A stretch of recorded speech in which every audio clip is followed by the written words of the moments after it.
हमारे प्रधानमंत्री जी ने कहा था कि जिसकी कोई पहचान नहीं है, जिसका कोई नाम नहीं है, जिसका कोई रिकॉर्ड नहीं है, ऐसे व्यक्ति को जिता के क्या करोगे।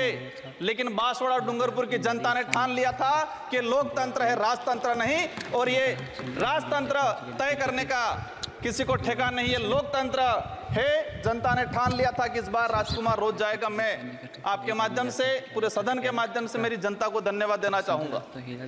मोदी जी ने कहा था वहां के बड़े बुजुर्गों को कि घर घर जाके राम राम बोल देना और चुनाव जिताना। वहां के बड़े बुजुर्गों ने ठान लिया और कह दिया था, और मेरे माध्यम से और आपके माध्यम से संदेश पहुंचाया है उन तक। मुझे कहा था मोदी जी को कह देना कि देश के आदिवासियों को उजाड़ने का काम पिछले 10 सालों में हुआ है। देश के अंदर धर्म की राजनीति हुई है। देश में 15 लाख रुपए बेरोजगारों को नौकरी देंगे यूं करके 10 साल राज किया है। इस बार हम सबक सिखाएंगे। और उन्होंने मेरे माध्यम से मैसेज पहुंचाया है कि गुरु गोविंद की धरती है, मावजी महाराज की धरती है, संत सुरमाल महाराज की धरती है। मानगढ़ दाप में 1500 आदिवासी शहीद हुए थे। मोदी जी 2 बार आए, लेकिन मानगढ़ के लिए, आदिवासी समुदाय के लिए एक शब्द नहीं बोल के गए, कुछ नहीं करके गए। तो उन्होंने मैसेज पहुंचाया है कि आदिवासी समुदाय जाग गया है और अब वो आदिवासी समुदाय नहीं रहा जो बहकावे में आ जाएगा और वोट दे देगा।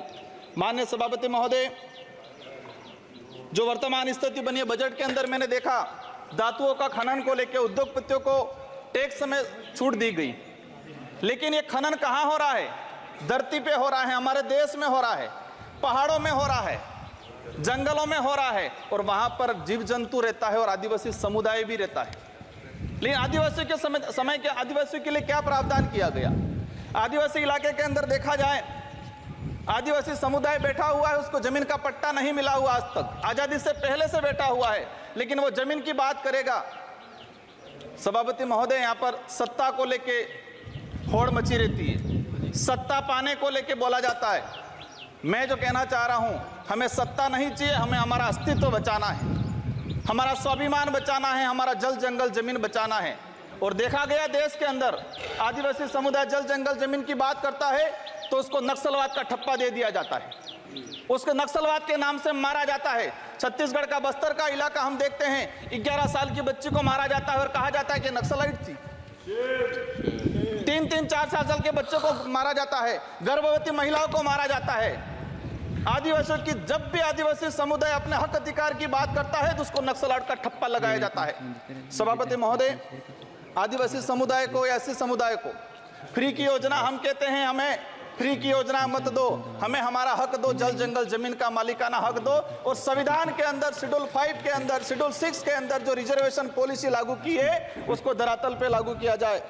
माननीय सभापति महोदय, मैंने देखा है भाजपा अलग अलग राज्यों में अलग अलग चीज कहते हैं, कई जगह कहती है बीफ खाओ, कई जगह मत खाओ। हमारे आदिवासी समुदाय को लेकर एक धर्म कोड की लंबे समय से मांग चल रही है कि आदिवासी समुदाय को अलग से धर्म कोड दिया जाए। आजादी से पहले 1871 से लगा के 1951 तक अलग जनगणना हुई है। आज आदिवासी समुदाय कोई ईसाई धर्म अपना रहा है, कोई हिंदू धर्म अपना रहा है, अलग अलग जगह बटा हुआ है। आदिवासियों की आइडेंटिटी, उनकी पहचान खत्म हो रही है। आदिवासी समुदाय अपनी पहचान बचाने को लड़ रहा है और लंबे समय से कह रहा है कि आदिवासियों की अलग से जनगणना कॉलम होना चाहिए, धर्म कोड होना चाहिए। झारखंड के अंदर 11 नवंबर 2020 को झारखंड विधानसभा में प्रस्ताव पास हुआ अलग से आदिवासी धर्म कॉलम को लेके। वहां विपक्ष में भाजपा थी और भाजपा ने समर्थन दिया और कहा कि आदिवासी समुदाय धर्म व्यवस्थाओं में, भले हिंदू हो ईसाई, उसमें नहीं आता है, आदिवासियों की अलग परंपराएं रीति रिवाज है, उनको धर्म कोड जारी किया जाए। लेकिन राजस्थान में अलग तरीके से माहौल बनाया जाता है। हम कहते हैं हमें किसी धर्म में नहीं रहना है, हमको आदिवासी हैं, आदिवासी रहने दिया जाए।